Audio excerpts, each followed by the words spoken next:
All right, let's dive right into another deep dive. This time we're going back to the 1950s Oh, yeah. when, well, everybody was talking about UFOs. Mm-hmm. And specifically, we're looking at Joshua Flats, this sleepy little desert town Okay. that suddenly got really famous Right. because of a supposed close encounter. I see. Now, the source material we have for this Yes. is a transcript Uh-huh. from a vintage documentary about Oh, wow. Project Bluebook. So, the Air Force's official investigation Right. into UFOs. I love it. And just the description alone, I was hooked. Yeah. Late night poker games, a mysterious photograph, conflicting stories, Classic. a town that seems maybe a little too eager to welcome Yeah. extraterrestrials. Sounds like the makings of a real UFO mystery. And the fact that we're dealing with a Project Bluebook investigation just adds that extra layer, doesn't it? Oh, absolutely. Because we're the folks who are really trying to, separate the real deal from the hoaxes and the misidentifications. So let's get right into it. Our main character in this story is Earl Clay, Okay. who owned a gas station in Joshua Flats. Right. And he claims to have seen this massive oval-shaped UFO Wow. land just outside of town. Really? And he even said he got a picture of it. 100-foot-long glowing craft, huh? Sounds like right out of a movie. Right. But what I think is really interesting is that he claims he had contact. Oh, really? The beings inside. He talked to them. That's what he said. What did they say? Well, according to him, they told him that they'd be back to Oh, wow. greet others of our kind. That's a little creepy. Yeah, pretty chilling statement. Definitely adds to that whole, Yeah. spooky factor. But I remember reading something about the photograph that he Oh. took was kind of strange. Yeah, the camera that he used didn't actually use negatives. Okay. So, even back then, that raised a lot of questions about how you could even Right. verify a photograph, Without a negative. especially in the 50s. That's a red flag. Yeah, big time. So we got a gas station owner with this wild story, Right. a questionable photograph. Yep. What about other people in town? Did anybody else see this thing? Well, there were a few other witnesses, Okay. but their stories are pretty different Okay. from Clay's.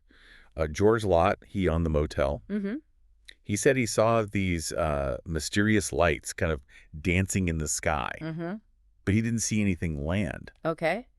And then you've got Barney Tomlinson, who owned the bar. All right. He said he felt his storeroom shaking, Wow.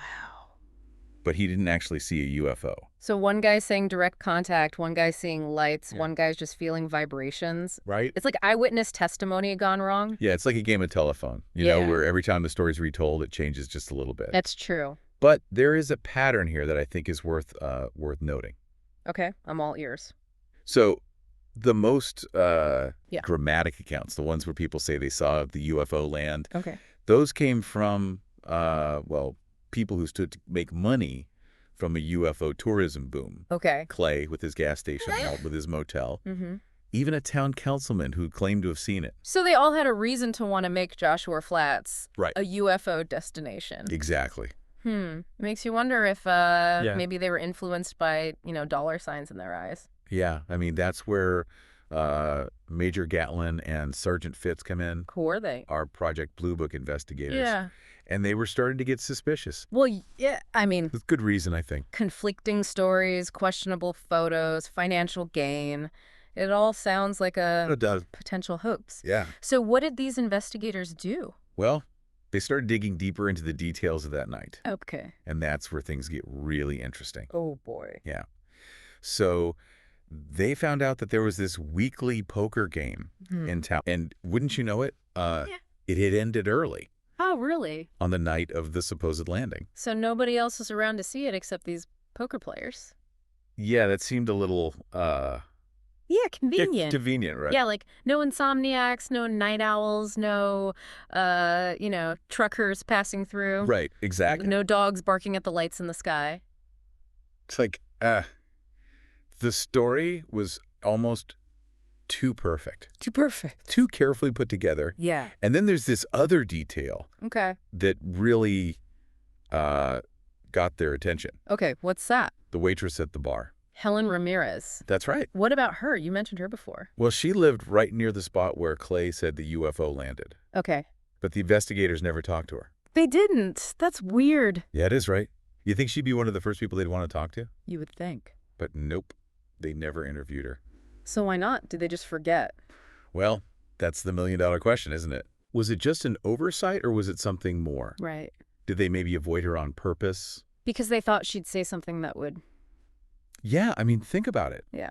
Her story could have backed up the others. Right. Or totally blown them out of the water. Yeah, it's like a missing piece. It is a bit. Of the puzzle. Exactly. And it almost feels like, they left us hanging on purpose. Well, it does add to the mystery. It does. You know, they just kind of end it there. Yeah. No real resolution. And we're left wondering, was this a real close encounter? Right. Was it a hoax? Or something else entirely? Exactly. And, you know, that's pretty common in UFO investigations. Is it? A lot of smoke, but you don't always see the fire. You know what I mean? Yeah. So is Joshua Flass just another cold case? Or could there be something we're missing here, some hidden clue? What if it was a hoax, though? Oh, that's a good possibility. Yeah. Let's put on our detective hats for a second. Okay. What if these folks in Joshua Flats, they're tired of their town fading away, and they see all this UFO hype going on? So they decide... Stage a landing. Really? Why not? Spread some rumors. Plant a photo. Maybe even do some tricks, you know? To make it seem like... To make it seem like a real UFO. Okay, so that means Earl Clay's story about, you know, aliens wanting to breed. All part of the act. It's all made up. To get attention, create headlines. It's pretty clever. Especially in the 50s. Think about it. Yeah. Cold War, everyone's nervous, nuclear war, alien invasion, it all kind of fit, you know? So they tapped into that existing... Fear. Yeah. Fear of the unknown. But what about the other witnesses?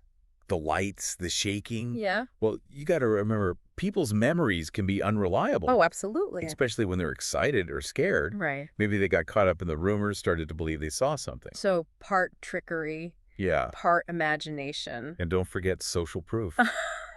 Social proof? Yeah, when everyone's talking about UFOs. Yeah.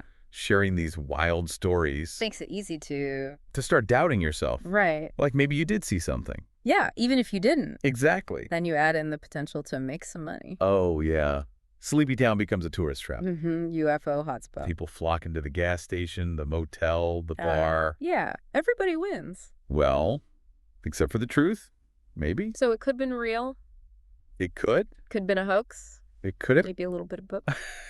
Maybe. It's hard to say. That's the thing, isn't it? We might never know for sure. Well, that's what I love about these deep dives. I know. It's all about, you know, looking at the evidence. And examining it. Hearing different perspectives. It's trying to understand. It's fascinating. Absolutely. And sometimes the best mysteries are the ones that stay unsolved. Very true. Yeah.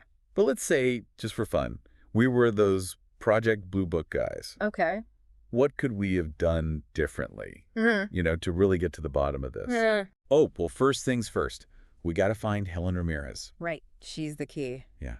Get her side of the story. She might have seen something, heard something. Exactly. She lived right there. Yeah. Maybe she saw something suspicious that night. Or maybe even before the UFO, you know? Yeah, maybe she noticed something about the other witnesses. Right. Like they were planning something. Possible.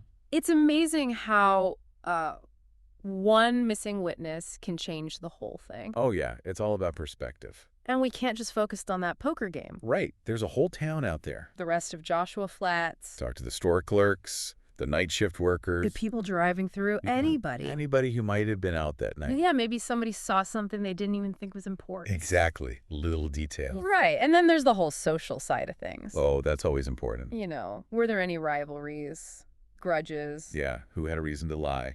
Or maybe some pranksters in town. Always got to watch out for those. Right. Known for pulling stunts. It's about understanding the people, the motives. Yeah. The whole picture. And of course, we got to look at that photo again. Even without the negative. Technology's come a long way. So you can look at the lighting, shadows. Maybe even compare it to other photos from that camera. Right. Right. See if there's any funny business going on. Any signs of a fake. Exactly. And what about at the landing site itself? Oh, yeah. Good point. Any physical evidence there? Footprints, scorch marks, anything weird? Soil samples, maybe? Yeah, maybe even some alien leftovers. Who knows? Right. It's like trying to solve a puzzle. With half the pieces missing. And some pieces might be from a different puzzle entirely. That makes it fun, though, doesn't it? It really does. Separating truth from fiction. The challenge. And those UFO cases, They really make you think. Oh, absolutely. They make you question what you believe. They make you realize Well, it's possible. that sometimes there are no easy answers. And that's okay. Well, there you have it. The strange case of Joshua Flats, The classic UFO mystery a small town, with big secrets. and a story that reminds us To be skeptical to keep an open mind. and to never stop searching for the truth. So, what do you think really happened in Joshua Flats? That's up to you to decide. We'd love to hear your thoughts and theories. Until next time, keep looking up. But don't forget to look around, too. The world's full of mysteries. Just waiting to be discovered.